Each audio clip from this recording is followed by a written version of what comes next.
sabe como o cristão deve se relacionar com a internet? Redes sociais, internet das coisas e por aí vai? Fique ligado que esse vídeo é para você. Então, seu YouTube, solta aí a vinheta.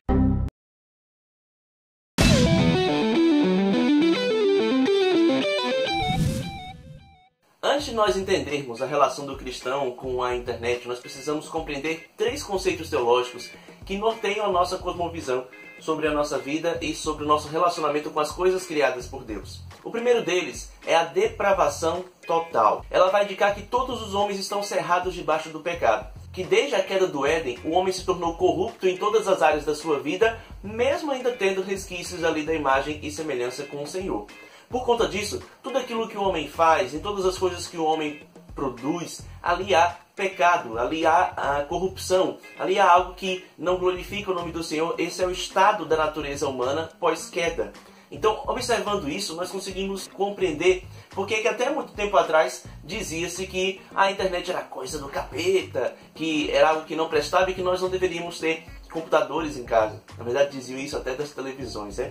Mas diziam que nós não deveríamos ter computador em casa, por exemplo. Então, isso se dá justamente por causa da depravação total, dessa corrupção que tomou conta do gênero humano, de modo que fez com que todo empreendimento humano fosse pecaminoso, que toda ação humana fosse pecaminosa, fora, obviamente, da graça do Senhor. E aí você pode estar se perguntando, como é então que é possível aos homens inventarem tantas coisas boas e fazerem coisas que vão trazer um progresso tão grande para a humanidade? E a resposta está justamente no segundo conceito que eu quero apresentar para vocês, que é a graça comum.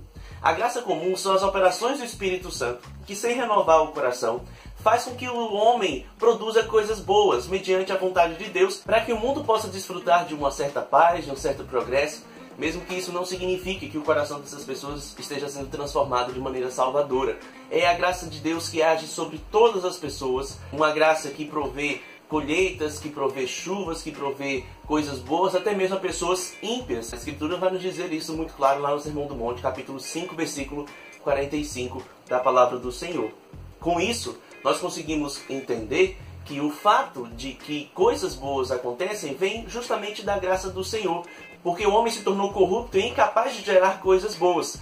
Por isso que coisas que são úteis, coisas que são louváveis, coisas que são agradáveis, provêm somente do Pai das luzes, de quem vem toda a bênção.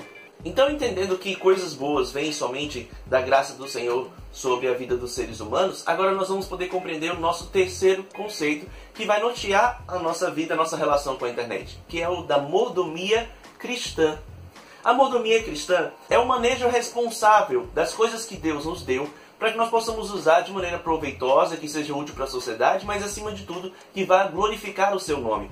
Quando nós somos chamados por Deus a sermos mordomos, estamos sendo chamados a administrar aquilo que Deus nos deu da maneira mais útil e proveitosa. Seja o nosso tempo, seja as nossas finanças, seja a nossa família. Deus nos chama para gerenciarmos aquilo que Ele criou, assim como fizera no Éden antes da queda. E aí, compreendendo isso, nós podemos observar que a relação do cristão da internet, sobretudo, deve ser de um manejo responsável. Nós somos chamados por Deus a cuidar de todas as coisas e santificar todas as coisas, porque tudo aquilo que está aos olhos dos puros se torna puro. Dessa maneira, nós podemos compreender com a nossa relação com a rede, com a internet das coisas, com as redes sociais, com a internet no todo. Nós somos chamados a usar isso de maneira proveitosa, a usar isso de modo que o reino de Deus seja engrandecido.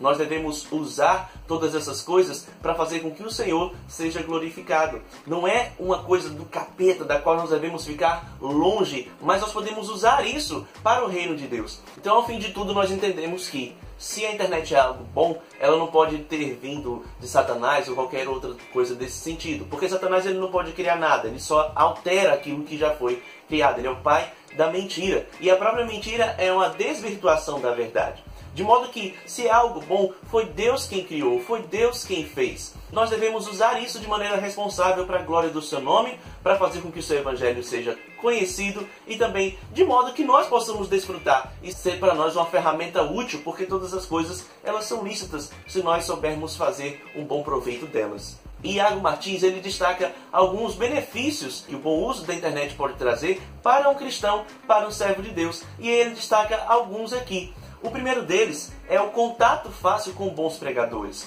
Antigamente, para você ter um bom material, para você assistir uma boa mensagem, você teria que fazer uma longa peregrinação, ou você teria que, pela providência de Deus, receber um bom pregador na sua igreja, na sua cidade. Hoje, ao alcance de um clique, você tem acesso a excelentes pregadores. Nós vamos fazer aqui uma lista desses pregadores para que você possa ter acesso.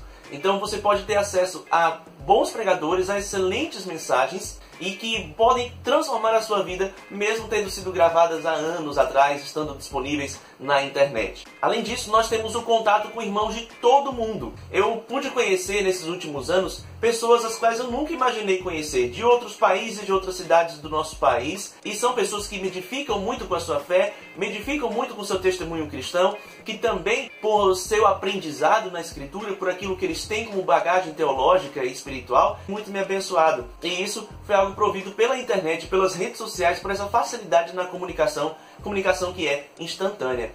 Além, obviamente, de um acesso a uma boa teologia. Hoje em dia, você não precisa ir muito longe para fazer uma compra de um excelente livro. Se você entrar numa loja, procurar direitinho, você consegue livros com preço muito baixo, até mesmo livros gratuitos que têm domínio público, para que você tenha acesso a essa boa teologia, para que você possa fazer excelentes leituras, para que você possa se nutrir de material que de fato é útil. Você tem acesso a excelentes editoras, a excelentes selos que vão lhe abençoar, que vão lhe edificar no conhecimento das Escrituras, na interpretação das Escrituras. Novamente, nós vamos fazer um vídeo aqui falando sobre as melhores editoras para você comprar livros e também aquelas que você não deve comprar. Além, é claro, de algo que é bastante óbvio, que é o compartilhamento da sua fé. Se você é um cristão, logo tudo na sua vida será cristão também. E até mesmo as suas redes sociais. De modo que você vai conseguir alcançar muito mais pessoas do que você alcançaria, evangelizando essas pessoas, falando de Cristo para elas, mostrando que o nosso Deus está vivo por meio da sua vida, por meio da sua rede social. Então o compartilhamento da fé é algo que não vai substituir a nossa vida de pregação do Evangelho no serviço da igreja, não vai substituir a nossa vida de evangelização corpo a corpo, evangelização direta, de testemunho cristão, mas é uma ferramenta a mais para que você possa evangelizar. Colocar no grupo do WhatsApp, colocar no Facebook, colocar no Twitter, qualquer lugar onde você pode compartilhar a sua fé. E isso é muito útil para o reino de Deus também. Eu conheço testemunho de pessoas que foram transformadas justamente por ver uma pregação na internet, por ler um texto, poder ouvir uma música diferente daquela que ela é habituada a ouvir. E isso é fruto do compartilhamento desses irmãos que compartilham a sua fé, que compartilham aquilo que tem crido. E isso tem edificado, abençoado, tem evangelizado muitas vidas. Então, se nós soubermos usar a internet de maneira sábia para a glória do reino de Deus, isso de fato vai acontecer e ela será para nós fonte de bênção e não de maldição ou de tentação. Então, como eu disse, fazendo uso da mordomia cristã, você vai conseguir abençoar vidas e ser abençoado utilizando a internet. Todavia, não podemos nos esquecer que nós estamos também falando de depravação total. O homem é pecador. E por causa disso a internet também pode ser usada como um instrumento de tentação, um instrumento de destruição. E principalmente por aqueles que não creem em Cristo Jesus. Para nós é importante nós termos alguns princípios guardados em nossos corações para que não venhamos a ser contaminados por aquilo que a internet tem de pior. Então eu vou compartilhar com vocês alguns princípios, algumas dicas de como você pode usar a internet para ser fonte de bênção para você e também para abençoar outras vidas. E o primeiro princípio se encontra em Mateus capítulo 12, versículo 34, no qual a Escritura nos diz o seguinte: raça de víboras, como podeis falar coisas boas sendo maus? Porque a boca fala do que está cheio o coração.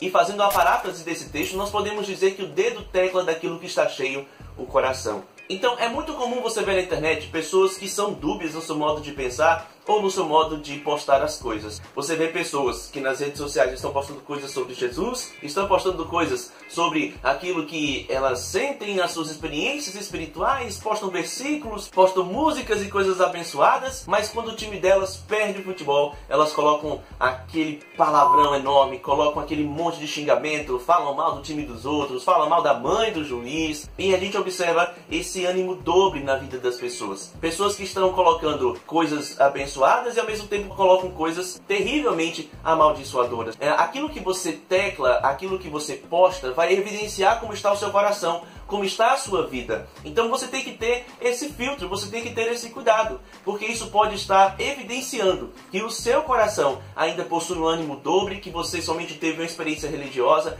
que você ainda não tem a sua vida entregue a Cristo. Porque as Escrituras nos dizem que se alguém está em Cristo, nova criatura é. As coisas velhas se passaram e tudo se fez novo. De modo que toda a sua vida, de modo que tudo aquilo que você faz vai evidenciar o que você é, o que você crê, aquilo que está no seu coração. Então, observe as suas postagens nas redes sociais, observe aquilo que você tem compartilhado. Observe também se isso é digno do caráter de um cristão, ou se isso é algo que um cristão normal postaria, alguém que foi salvo, redimido, lavado, regenerado pelo sangue do Senhor Jesus Cristo.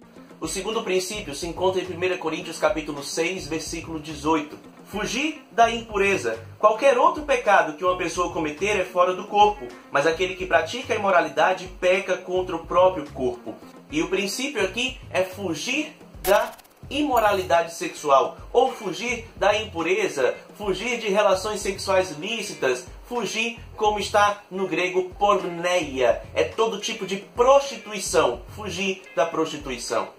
Eu tenho visto pessoas, até mesmo algumas que se afirmam cristãos, usando a internet para nutrir os seus sentimentos lascivos, os seus sentimentos de prostituição. A Bíblia vai nos dizer que nós devemos fugir de todo tipo de prostituição. E isso inclui a nossa vida na internet. Nós temos hoje em dia dois tipos de pessoas que se relacionam com isso, que se relacionam com pornografia, que se relacionam com coisas ilícitas, com aquilo que não glorifica o nome do Senhor e que a Bíblia vai caracterizar como prostituição. Nós encontramos hoje pessoas que se valem da imoralidade sexual de maneira ativa. São aquelas que buscam conteúdos pornográficos na internet, que buscam vídeos, fotos, contos sexuais na internet para poder alimentar os seus desejos lascivos. São pessoas que estão acessando sites que são indevidos ao cristão, que estão compartilhando coisas, que participam de grupos no WhatsApp ou em outras redes sociais em que conteúdo pornográfico é ali colocado. Então são essas pessoas que estão buscando isso para poder se alimentar, para poder ter a sua idolatria sexual saciada. E ao mesmo tempo nós encontramos também um outro tipo de imoralidade sexual,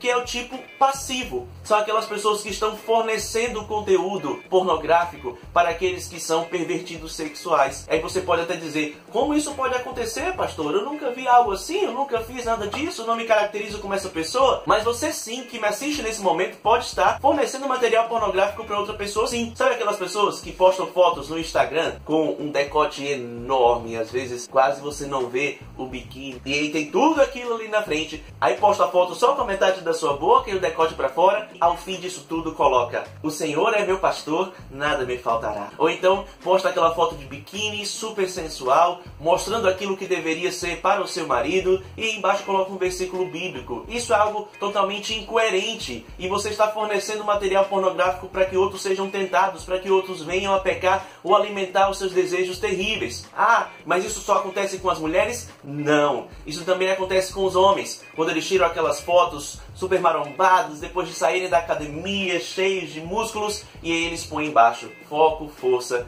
e fé, porque não pode faltar referência ao Senhor. Oh, que maravilha! Mas isso também é fornecimento de material pornográfico, sim. Existem pessoas que estão lutando contra desejos sexuais, lutando contra aquilo que as levou a buscar a Cristo como fonte de cura. E essas pessoas estão sendo tentadas por aquilo que você posta, sendo tentadas por aquilo que você coloca na internet. E eu digo mais, você pode até não pensar nisso, mas nesse exato momento pode ter alguém usando a sua foto no Instagram, aquela imagem que você compartilhou na internet, para poder se masturbar. E isso sem falar, obviamente, nos nudes. Eu não deveria nem citar isso aqui, porque isso obviamente não é cristão. Então se você faz uso disso, abandone essa prática nesse exato momento. Desconecte-se dessa prática que não exalta o nome de Deus, não exalta o nome do Senhor e também não é digna de alguém que se diz cristão. O próximo princípio se encontra em Efésios capítulo 4, versículo 14, que diz: para que não mais sejamos como meninos, agitados de um lado para outro e levados ao redor por todo o vento de doutrina, pela artimanha dos homens, pela astúcia com que induzem ao erro. E o princípio aqui é justamente o princípio do discernimento de conteúdo. A internet é algo que nos fornece coisas boas, é algo que nos fornece material excelente. Eu pude ter contato com amigos, com teólogos com livros excelentes por meio da internet, mas ao mesmo tempo também é fonte de muitas heresias, é fonte de pensamentos totalmente avessos ao cristianismo. Por isso, é muito importante nós termos discernimento daquilo que estamos postando, mas também daquilo que estamos observando. Então veja os sites que você tem acessado, veja as páginas que você tem seguido, observe se esse conteúdo está de acordo com o que tem sido anunciado nas Escrituras, com o que está registrado nas Escrituras. Veja também se o que você tem aprendido não está em desacordo com a sua igreja, se for uma igreja que carrega uma sã doutrina. Se isso não tem base bíblica, se isso está em desacordo com aquilo que as Escrituras ensinam, então você deve abandonar, você deve parar de seguir, você não deve utilizar esse material. Mas como é que eu sei qual é o material certo? Como é que eu sei qual é o conteúdo correto para analisar? Você vai observar que ele tem uma total e sólida base escriturística. Ele não vai ter nenhuma invencionice, ele não vai ter nenhum novo movimento.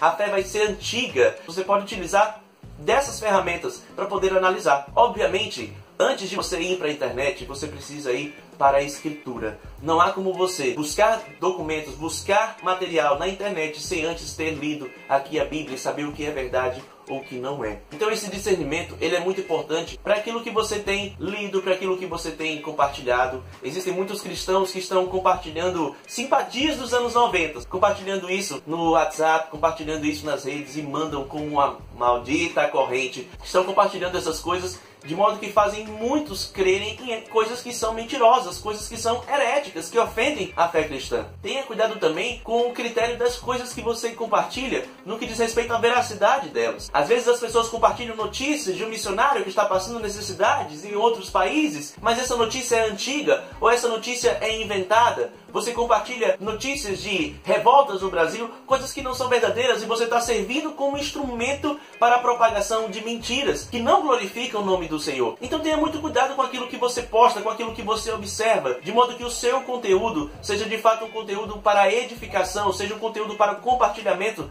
da fé em Cristo Jesus, seja um instrumento para a propagação do Evangelho do Senhor. Nós devemos glorificar a Deus com aquilo que acessamos, com aquilo que postamos. Até mesmo a nossa vida na internet, a nossa vida na frente de um computador deve ter o objetivo de trazer glorificação para o Deus que nos salvou. Seja online, seja offline, glorifique a Deus com aquilo que você tem, com aquilo que você faz, com aquilo que você vê e com aquilo que você posta. E que Deus abençoe, então nos conectemos para a glória do nosso Deus. Se você gostou desse vídeo, dê o seu like, se inscreva no nosso canal, comente aqui embaixo sobre o assunto de um próximo vídeo que você gostaria de ver. Eu agradeço aqueles que já comentaram no vídeo anterior, que vai estar aqui para vocês conferirem. Compartilhe esse vídeo para que ele chegue ao maior número de pessoas possível, essa mensagem possa ser compartilhada e que tenhamos uma internet cheia de sã doutrina sendo assistida dia após dia. Então, que Deus abençoe você, muito obrigado por ter ficado até aqui e até a próxima.